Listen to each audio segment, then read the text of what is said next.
د بريکوټ په نجګرام دره کې راجمع شوي دا ملګري د تراړ یا ډاډۍ وږي پخوي.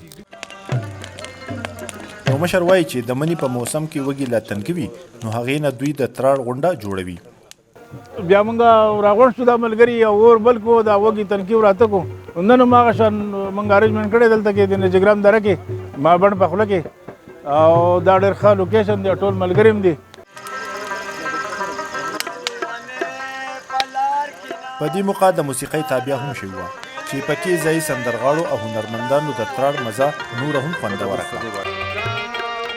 موسیقۍ نه خوند اغستونکی یو تن چې په برطانیه کې روزګار کوي تراړ ته ډېر خوشحاله دی.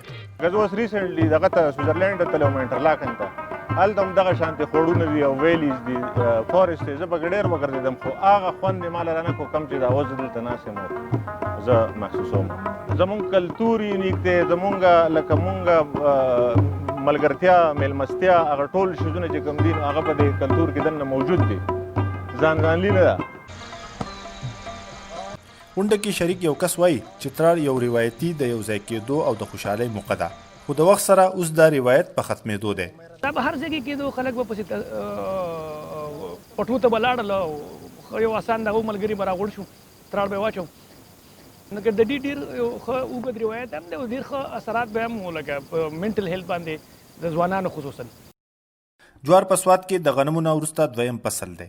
زیاتره په غرونو کې اوسیدونکي د جوارو دانې وړه کوي او ډوډۍ یې ډېره په مینه خوري.